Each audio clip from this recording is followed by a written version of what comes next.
Isso. Como a Sara falou, esse ano é o ano da resiliência, né? Que o Frei José sempre coloca todo ano um sentimento, uma palavra para a gente pensar, nortear um pouco o nosso ano.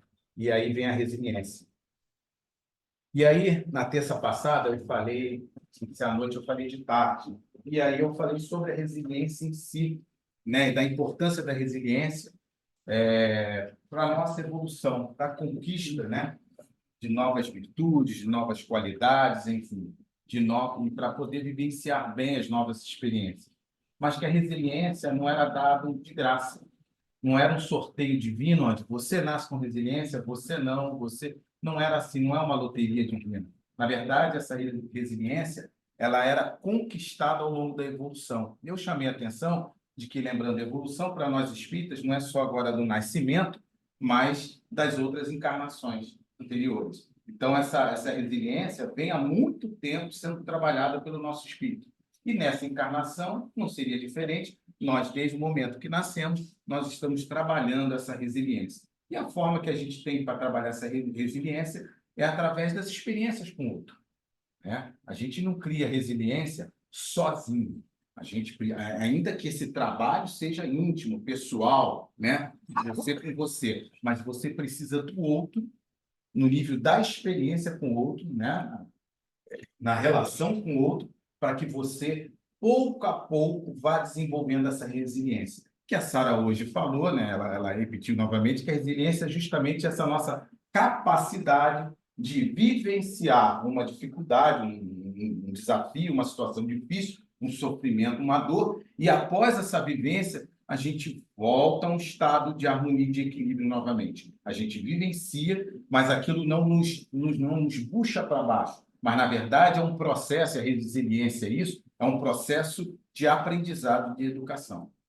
Então, a resiliência para os espíritos que já possuem um grau mais elevado, na verdade, a vida não é tanto um olhar de sofrimento e dor, mas muito mais um olhar de aprendizado, de oportunidade. Ela falou hoje muito bem que ela pegou um ponto do que é ser resiliente, que ela colocou o otimismo. Foi ela dica de repetir hoje para vocês. Eu até deixaria, se quiser. Mas você não vai querer, né? Tá bom. Então, ela falou sobre o otimismo, que foi muito, muito bacana, né? Toda pessoa resiliente, ela é muito otimista, né? E ela chamou atenção, não é o otimista que está rindo à toa, né? Não é a hiena, não é assim, está sorrindo, não é isso. Mas ela tem aquela natural certeza de que tudo na vida é um grande aprendizado e que vai levar lá na frente a uma conquista, a uma melhora de vida, a um bem-estar íntimo. Isso que é muito interessante. Então, é essa coisa do otimismo na vida. E aí, do resiliente. E aí tem muitas outras coisas, e a gente vai falar isso ao longo do ano de outras coisas que estão pontuadas dentro da resiliência. Uma muito importante é a gratidão. Todo resiliente é grato pela vida que tem, né? Ainda que a sua vida esteja muito difícil, sendo visitado por muitas experiências desafiadoras que tragam para ele muitas vezes dor, mas mesmo assim ele continua otimista. E a gente sabe que sofrimento e dor são coisas diferentes. Nós podemos vivenciar uma dor, e aí eu falo não é dor física necessariamente, mas pode ser dor emocional. A gente vive uma dor, mas não necessariamente a gente vai vivenciar um sofrimento com isso. A gente pode vivenciar um aprendizado. E aí está a diferença. Então, muitas vezes, a gente vai ser visitado por essa dor, não vai conseguir lidar bem com isso, e a gente vai entrar ou num processo de revolta, ou num processo de tristeza profunda, né? A gente não compreende esse processo como aprendizado e a gente sofre com isso. E aí a gente vai passar por outros processos de dor até a gente dar aquele despertamento. A pessoa que já tem um grau de resiliência mais desenvolvido, não, ela já vê ali naquele processo alguma coisa a mais do que simplesmente dor. Ela já questiona por que da dor, o que está vindo com ela, qual é a bagagem que vem com ela, quais são os motivos, os motivadores dessa dor, quais são os responsáveis por essa dor estar existindo. Então, olha a visão do resiliente, como é diferente diante da vida. É uma visão otimista, extremamente otimista, né? E realista. Tem o pé no chão. Isso é muito importante. Mas hoje eu ia falar sobre um ponto que a gente está começando o ano. E eu acho que para começar o ano, é interessante que ela falou do suicídio, e das dificuldades que norteiam todos nós e que muitas vezes as pessoas não aguentam lidar com essas situações e, infelizmente, chegam, né, às vezes, de fato, e tiram a sua vida achando que isso vai resolver o problema e nós, espíritas, sabemos que isso não resolve o problema. Pelo contrário, isso piora a situação desse espírito. Mas hoje eu queria pensar um pouco com vocês para começar o ano e até no sentido de libertação mesmo, que é sobre o perdão. E para o resiliente, eu queria puxar mais do que o perdão, o auto-perdão. O resiliente, ele tem uma consciência maior da sua capacidade de acertar, mas também ele está muito consciente de que ele pode errar. E mais do que isso que ele pode errar, ele sabe que vai errar. Porque ele se dá o direito de ser um espírito em evolução. Portanto, um espírito na caminhada que vai acertar, mas também vai errar. Faz parte do processo de evolução. E ele tem essa tomada de consciência. Deixa eu só alertar vocês, antes de começar a falar do auto-perdão, da resiliência. Eu gosto muito de falar isso, porque senão a gente bota assim, pessoa resiliente ou a pessoa não é resiliente. Não é bem assim que funciona na prática. Eu acho que todos aqui têm um grau de resiliência. O que vai mudar com a gente é esse grau, justamente, esse nível de resiliência que vai definir. Mas todos nós, e aí eu vou dizer para todo mundo que todos aqui são espíritos velhos, vocês sabem, os que me acompanham sabem disso, eu adoro falar isso. Somos espíritos velhos, não tem nenhum bebê espiritual aqui que está na primeira encarnação. Portanto, nós temos muitas experiências aí no nosso mundo, muitas experiências. Né? E isso foi importante, é importante para a gente, para criar esse lastro nosso de resiliência, tá certo? Então, o que vai diferir aqui é que, em alguns momentos da nossa vida, nós vamos estar mais resilientes. E ela oscila também. Tem momentos que nós, emocionalmente, estamos melhor. Nós vivenciamos experiências que nos fortaleceram o nosso emocional, que nos acalentaram, nos tornaram mais resistentes. E aí, depois disso, vem uma situação difícil, nós, naturalmente, poderemos estar mais resilientes, mais aptos a passar por aquilo e levantar de novo. Gosto muito da resiliência, o exemplo do bambu, que enverga, mas não quebra. Nós precisamos ser igual ao bambu. Quando vierem as tempestades, né, que a vida nos coloca, a gente precisa envergar, a gente precisa se adaptar à nossa realidade. O resiliente é uma pessoa adaptável, ela se adapta, ela se molda aquilo, mas novamente, quando passa a tempestade, ela se levanta novamente. É isso muito a postura do resiliente. E o auto-perdão entra nisso. O que é vivenciar esse auto-perdão? Só consegue vivenciar esse auto-perdão quem se conhece minimamente. Só aquele que entendeu minimamente o que vem a ser Deus. Que tem entendido minimamente o seu objetivo de existir. Se entendeu minimamente que foi criado pelo amor, o amor do Pai, de Deus, e que se sustenta nessa vida pelo amor. Quando nós olhamos um Deus, não um Deus punitivo, mas um Deus amoroso, justo e misericordioso, nós passamos a olhar a vida de um modo diferente, de um modo até mais leve, apesar das dificuldades vividas. A gente começa a entender que foi criado de simples e ignorante, que vamos chegar à angelitude, mas que tudo isso é um processo que tem um encadeamento evolutivo e que não vai dar saltos. Então, alguém que se propõe um auto-perdão é alguém que já entendeu tudo isso que eu estou falando aqui para vocês, que já percebe pelo menos tudo isso. E aí, ele passa a se olhar com um olhar de misericórdia por si. Ele entende que tem o direito de errar, dado por Deus a partir do momento que ele nos criou simples e ignorantes. Quando a gente entende isso, a gente passa a ser mais tolerante com quem? Conosco mesmo. A gente passa a se cobrar menos. A gente passa a se julgar menos. Por isso que eu achei muito interessante o link do suicídio. Que a pessoa, para chegar nesse ponto, imagina o nível de autocobrança. Se nesse processo tivesse se desenvolvido na pessoa que chega ao auto-suicídio um auto-perdão, ele provavelmente teria se blindado desse suicídio.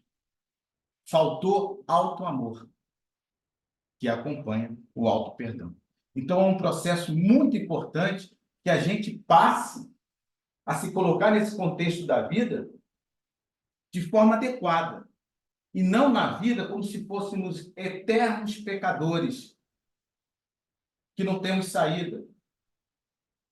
E sim, como espíritos em evolução, falhos sim, porque se não fosse assim, Deus criava a gente já anjo, para que botar a gente lá simples e ignorante, sem conhecer nada, ter que viver essas experiências? Não faz sentido. Tira a grandeza de Deus, onipotente, onisciente. É até uma questão de lógica. Então, quando a gente entende esse processo evolutivo, fica mais fácil a gente dar uma chance a nós mesmos. Se olhar no espelho e dizer, eu errei. Tudo bem. Não foi bom o que eu fiz. Não foi legal o que eu fiz com fulano, ciclano, ou não foi legal o que eu fiz comigo mesmo, às vezes. Porque o erro, às vezes, não está lá no outro, está conosco. A gente se feriu. Quantas vezes na vida a gente não tomou atitudes que não magoou ninguém? Ou seja, magoou só a gente. Só feriu a gente. Só castigou a gente. E a gente ficou mal com isso. Vocês já vivenciaram isso? Eu já. A gente tem essa capacidade de magoar a nós mesmos, nem atingir o outro. Olha que interessante. Mas isso está na nossa pequenez evolutiva. A gente ainda é muito primário na evolução. A gente está longe da angelitude. Entender isso me dá a capacidade de me dar uma chance. De perdoar não 7, mas 7 vezes 70 vezes. E isso não é, em primeiro lugar, para o próximo, mas é para conosco. Eu sempre falo aqui, para a gente começar a perdoar sinceramente, verdadeiramente, ser um perdão real para com o outro, o primeiro passo é você se olhar de forma franca e se perdoar em primeiro lugar. Pelas suas dificuldades íntimas, por aquilo que você gostaria de ser e não é, porque ainda falta muita estrada pela frente. Então, quando a gente se olha dessa forma, sincera, autêntica, no espelho, e se perdoa, aí a gente está começando a abrir espaço para a gente poder começar a abrir uma relação com o próximo onde exista um real perdão. E eu falei no início de libertação, lembra? O perdão é libertador. O auto-perdão nos liberta do remorso, do medo, da tristeza. Olha quanta coisa ele vem trazendo a reboque, o perdão. Porque quando você se dá o direito de perdoar a si, você está deixando isso tudo de lado. Não precisa existir remorso, não precisa existir medo, tristeza. Porque quando você se perdoa, significa que você simplesmente, eu errei, está tudo bem. Não, eu errei. A partir de agora eu vou fazer diferente. Ainda que vai errar de novo, mas você se propõe numa postura de fazer diferente. Isso não significa que vá conseguir fazer, mas só o fato de você se colocar nessa postura de auto-perdão, isso significa que você está dando uma nova chance para você. Mesmo que você saiba que você pode errar de novo, porque você não é espírito puro. Ok, mas isso é libertador, gente. Isso tira uma carga de remorso, de medo, de angústia dentro da gente muito grande, de autocobrança exagerada, que às vezes leva a casos extremos, como o do suicídio, por exemplo. Então, é libertador. E a partir do momento que você começa a exercitar isso com você, você passa a espelhar, a transmitir, a vivenciar isso com o outro. E aí começa a dar chance para que o outro recomece de novo. E eu digo mais uma vez que isso é libertador. Por que isso é libertador? Porque isso melhora as relações. As nossas relações com o próximo vão fluir muito melhor, não vão estar presas por sentimentos negativos, angustiantes, de remorso, como eu falei, de medo naquela relação. A gente se liberta disso. A relação ela flui melhor. O perdão é como se fosse um óleo numa engrenagem, faz as coisas fluírem melhor. O perdão é dar uma chance. E como Jesus nos ensinou, sempre, né? Está sempre abrindo. E, às vezes, a nossa confusão nesse perdão e no próprio auto-perdão é ser conivente, que é muito ruim. Nós vamos ser coniventes conosco mesmo? Não. Eu vou ser conivente com o erro do outro? Não. Mas eu vou dar a chance dele poder recomeçar. E isso é muito importante. Às vezes a gente acha que ter o auto-perdão é a gente chutar o bote e só fazer besteira. Eu me perdoo. Aí eu erro, não, me perdoo. Mas eu me perdoo. Fico dando aquele perdãozinho o tempo todo, como se isso resolvesse. Não é isso que eu estou falando. Você não está vivenciando o auto-perdão. Você está sendo hipócrita com você mesmo. Eu estou falando daquele auto-perdão sincero, e o perdão ao próximo sincero. Não é o verbal, da boca para fora. É algo interno, vivência interna, em que você entende que precisa recomeçar. E aí você tem uma postura com o outro de perdoar, mas deixar claro que você não gostou. Você não tem que ser conivente. Não tem que aceitar tudo. As pessoas pensam erroneamente, somente quem não é cristão, assim, tem uma coisa assim, eles acham que o cristão é omisso, é aquele cara que aceita tudo, né? Pacato, tudo tem que ficar se chicoteando. Não é nada disso. Não é essa a proposta de Jesus. Quem entendeu disso, entendeu errado. A proposta de Jesus é extremamente dinâmica. O que ele nos propõe é que a gente precisa parar de se cobrar a nível de punição. O perdão dele é justamente o contrário que Jesus nos convida. É nos dar uma chance para recomeçar. Recomeçar significa o quê? Ter ação, né?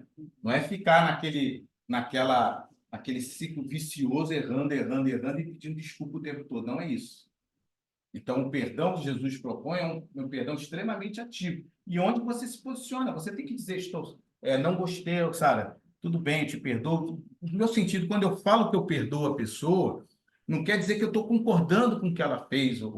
Eu entendo que ela tem o direito de ter agido daquela forma. Eu entendo que ela tem todo o direito, como eu tenho direito e gostaria de que as pessoas me dessem esse direito ao erro. Então, a partir desse momento, eu entendo. Mas eu me coloco, não gostei disso, isso me magoou, isso me feriu, enfim, o que for que tenha acontecido, tal, se coloca para a pessoa perceber aquilo.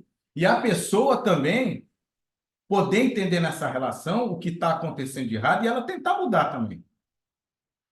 Porque muitas vezes numa relação as coisas não mudam, porque a gente fala que perdoa e reclama que não gosta disso aqui, mas nós continuamos com as mesmas atitudes e as outras continuam e a gente fica nesse ciclo, uma coisa meio doentia. Fica pedindo desculpa, aquela coisa verbal, desculpa, eu magoei, continua fazendo a mesma coisa. Mal virou, né? Eu brinco com uma casa espírita, a gente está aqui, está concordando com tudo. Mal saiu da porta, já está xingando, já está, né, praguejando os outros, já está querendo mal. É interessante como a gente tem essa dualidade. Mas acontece mais, a gente pode estar vigilante contra isso. É isso mesmo? Espera aí, não é isso, não é a proposta que eu tenho de vida.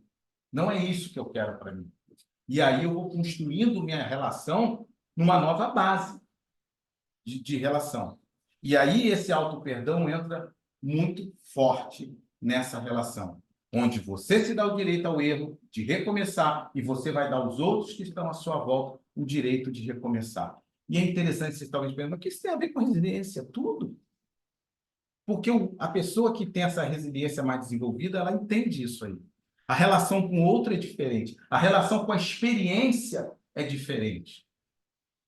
Ele olha a experiência não como um motivo de comparação, de concorrência, disputa com o outro, mas ele olha uma oportunidade de crescimento. E isso faz total diferença na convivência com o outro. Eu já cansei de falar aqui, muitas vezes, de que a gente, com os nossos companheiros e companheiras, ou com a família e tal, a gente não tem uma relação de parceria. Às vezes, muita gente vive uma relação de competitividade. A gente está competindo. A gente tem que dar a última palavra, a gente tem que ter a razão, né? A gente tem muito essa postura, mas é de competição. A gente está querendo vencer o outro, não está querendo compartilhar com o outro. E isso é muito sério. E isso a gente precisa rever, a gente está começando o ano e talvez, quem sabe, mudar a nossa proposta de vida com o outro nesse ano, tá? Fazer essa experiência. Deixa eu viver relações mais de parceria do que relações de competitividade, para saber quem vai ganhar, quem tem a palavra final. E olha, relações assim são muito cansativas, são muito desgastantes. No final do dia, os dois, se é uma relação de casal, estão exaustos. porque passaram um dia tentando provar para o outro que era melhor. Quando essa relação é uma relação de parceria, a coisa se torna muito mais leve, solta e agradável. Porque você olha para o outro e quando o outro diz alguma coisa, você recebe aquilo como uma orientação, como uma dica, como uma sugestão, como uma opinião. É interessante quando a gente está em relações que estão muito desgastadas, como as opiniões, né, nos incomodam, e são opiniões, mas a gente vê a opinião como julgamento, condenação, reprovação. E é muito interessante isso. E a gente está atento a isso. Que tipo de relação eu estou travando com o outro? Hamed, no livro Os Prazeres da Alma, recomendo, quem não leu, lê. Os livros da Hamed são muito bons, eu adoro, né? Sou suspeito, a Sara também, né? A gente gosta muito, eu uso muito ele nos meus estudos, que ele fala aqui do perdão e do auto-perdão. Tem uns textos assim que eu achei muito interessantes. O problema é que eu vou grifando, acabo grifando tudo, né? Aí como é que eu vou separar alguma coisa? Não, eu vou separar isso para ler, boto ler, ler, ler, ler, ler, daqui a pouco, quando olha, é o capítulo todo. Aí não dá, né? É meio complicado mesmo, mas vou tentar aqui. Vou ler um pedaço do início. O auto-perdão consiste em fazer o nosso melhor hoje, abandonando as mágoas do passado e curando as dores do presente. E, ao mesmo tempo, legitimando nossos projetos de vida para o futuro. Olha que interessante. É uma vivência de paz, a proposta dele. Né? Você vai legitimar os seus projetos para o futuro, vivendo o seu presente, o aqui e agora, de uma forma pacífica. O auto-perdão é um estado da alma que emerge de nossa intimidade, fazendo-nos aceitar tudo que somos, sem nenhum pré-julgamento. Autenticidade, isso. É você ser autêntico com você. Respeitar seus limites. Eu não consigo isso. Mas está tudo bem. Eu não sei fazer isso como a Sara. Sou pior? Não, sou diferente. E respeita isso. É quando passamos a entender que nossos aparentes defeitos são só e exclusivamente potenciais a serem desenvolvidos. Olha que barato. Muito bom, muito positivo, otimista esse olhar. Não é? Ele vê o defeito dele como potencial para o futuro. Olha como muda a visão da pessoa. Tá vendo? É um olhar, até entrando muito no que a Sara falou, otimista, positivo. E esse olhar, ele vai transpassar para o seu semelhante. Vai olhar o outro com mais otimismo, com mais tolerância, com mais aceitação. Tudo isso vem desse auto-perdão. As coisas estão muito interligadas, né? Por sinal, o julgamento precipitado pode vir a ser o fracasso da compreensão. Olha outra frase interessante. Porque perdoar é, acima de tudo, a habilidade de compreender dificuldades suas e do seu semelhante. E isso lubrifica a relação, facilita a relação. Isso torna você mais resiliente.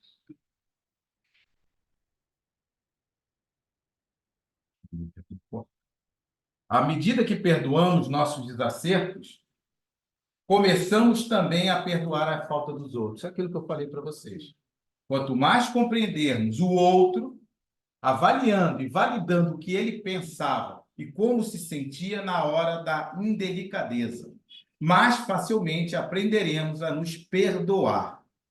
O ato do não perdão a nós mesmos nos acarreta permanência nas sensações desagradáveis e nas energias negativas, resquícios dos dissabores e desencontros da vida. Tem muito a ver com essa coisa da energia que a gente fica preso. Quando a gente não perdoa, quando a gente não se perdoa, e a gente fica, e isso todo mundo faz, tá? Nossa mente tem uma capacidade de não parar o tempo todo, e a gente fica ali, pensando sobre aquilo. Já fizeram isso? Já fazem isso? Eu faço, minha mente fica. Eu já falei isso muitas vezes e brinco com isso.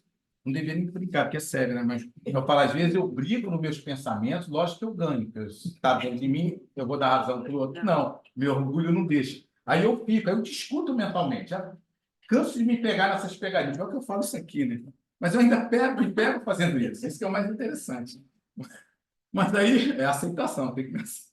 Aí eu me pego lá na discussão, estou lá, tal, brigo, não sei o quê, falo coisas que eu não falaria aqui com você e tal, e fica lá. No final, eu tenho a razão. Sabe qual é o nome disso? Orgulho, gente.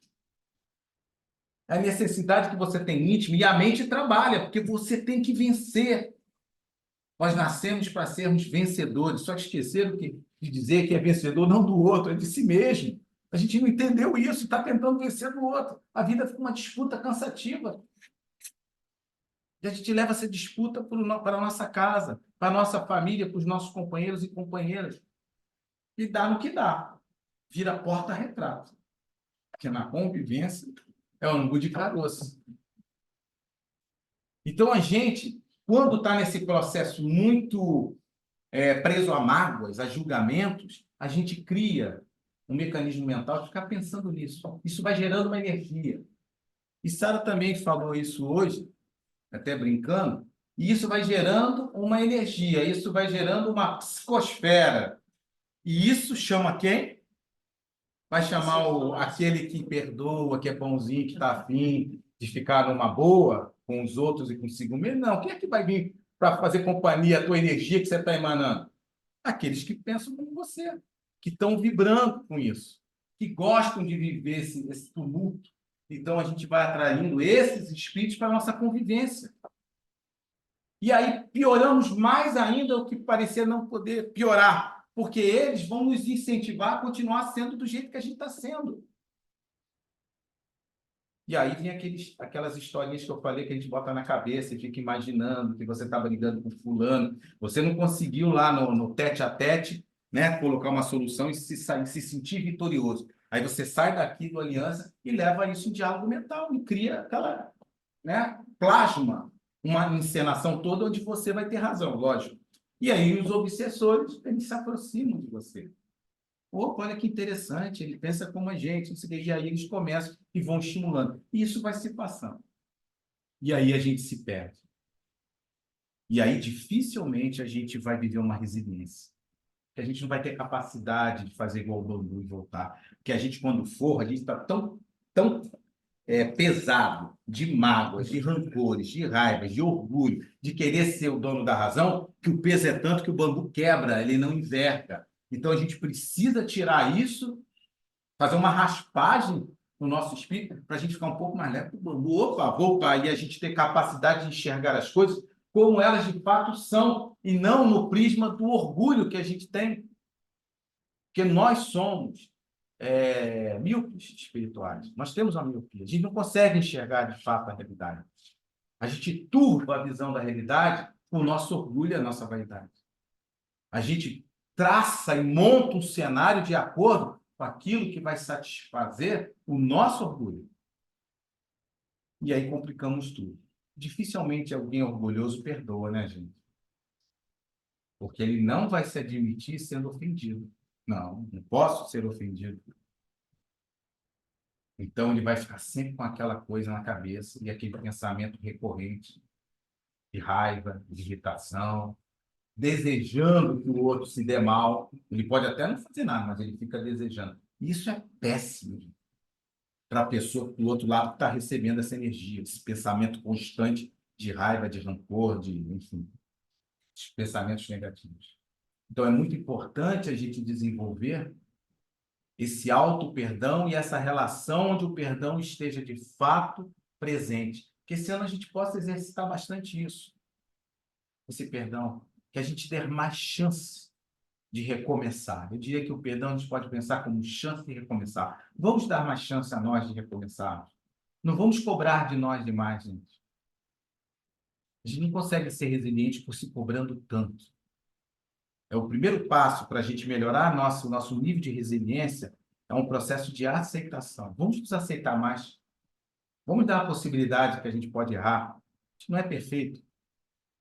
Vamos dar a possibilidade de que, da mesma forma que eu tenho a condição de errar, né, tenho esse direito dado por Deus, quem sabe o outro também não tem.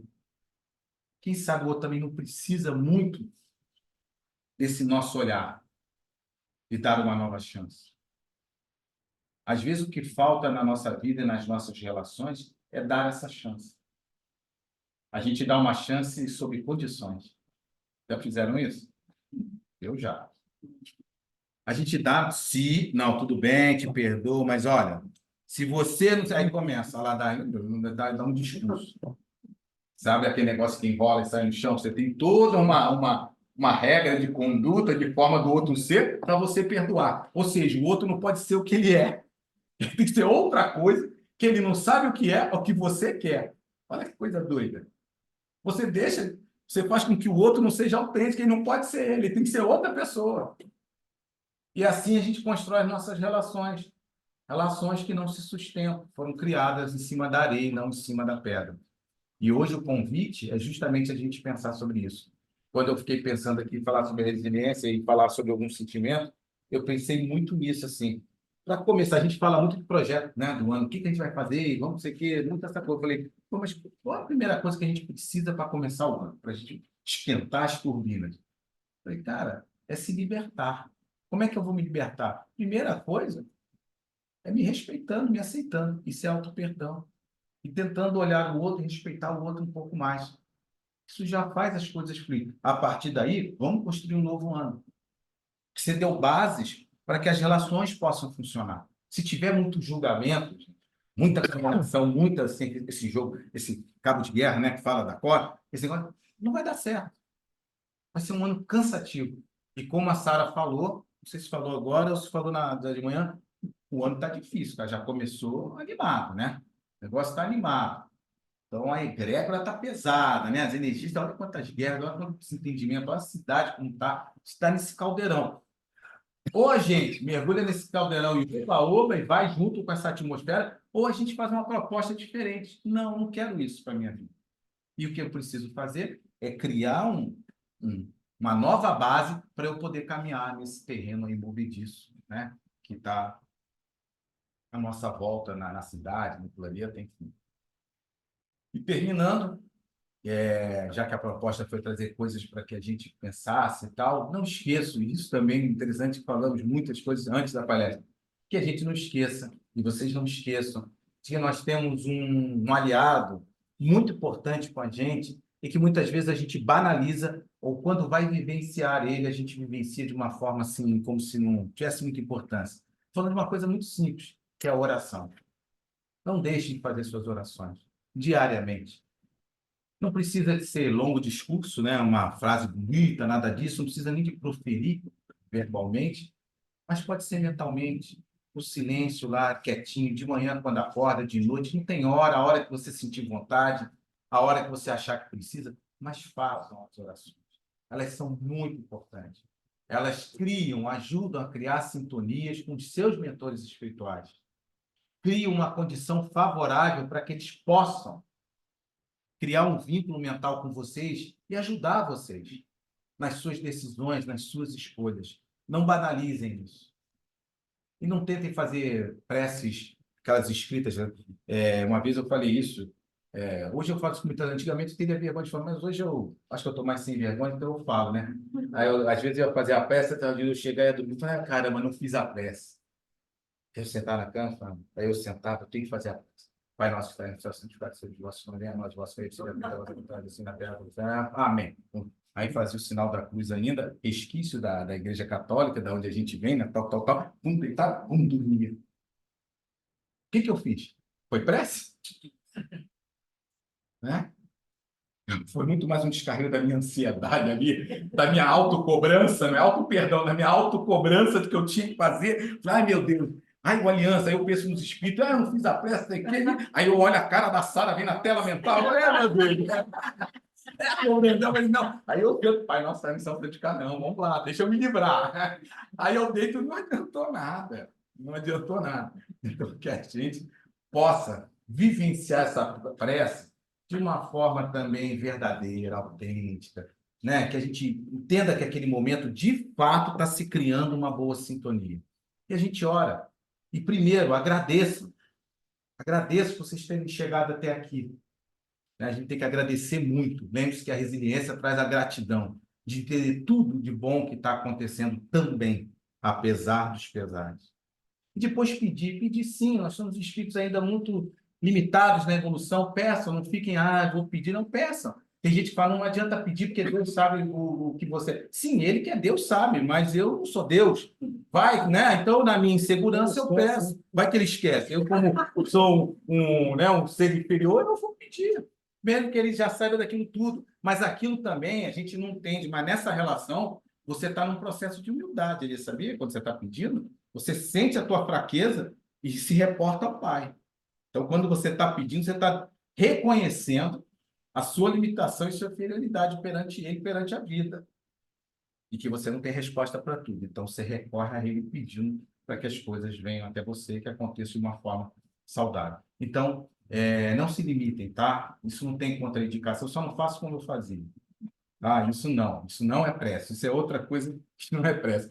Mas não deixem de fazer, tá? Tentem fazer todos os dias.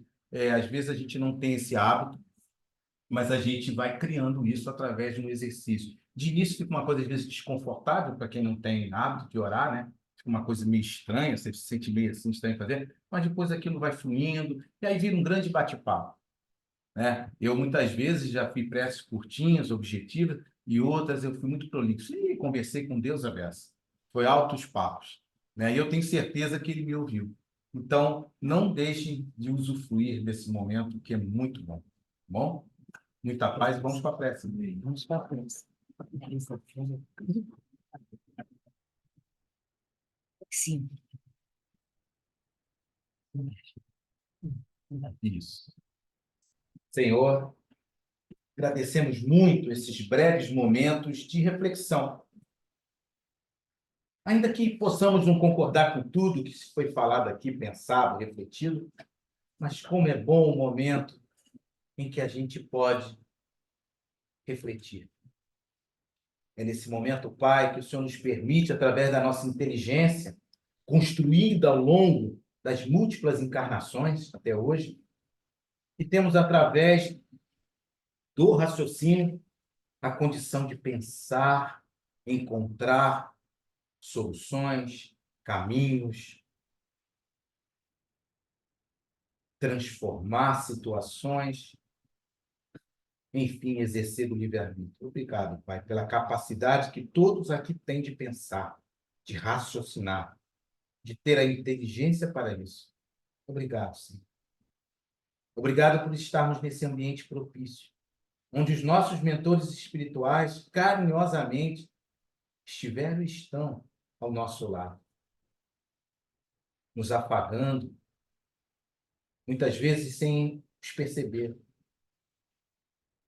mas sempre ao nosso lado, prontos a nos ajudar. Nos ajuda, Pai, que ao longo desse ano tenhamos um pouco mais de clareza diante das experiências, das realidades, para que possamos escolher de forma acertada. Que tenhamos a sensibilidade e a percepção ao entrar em contato com os nossos mentores, esses irmãos tão queridos, que com muita paciência estão ao nosso lado nessa caminhada, sempre prontos a nos ajudar.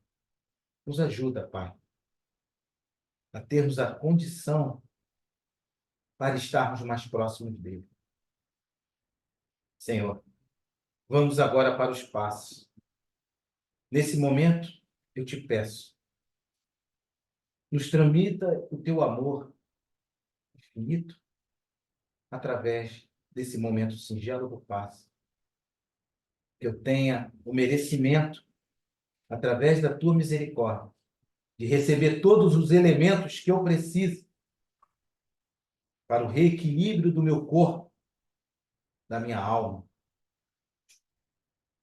Senhor, nos entregamos nesse momento em tuas mãos, porque sabemos, com toda a nossa confiança e fé, que o Senhor quer sempre o melhor para cada um de nós. Encerra esta prece, Pai, pedindo que seja feita a tua vontade, acima de tudo. Graças a Deus.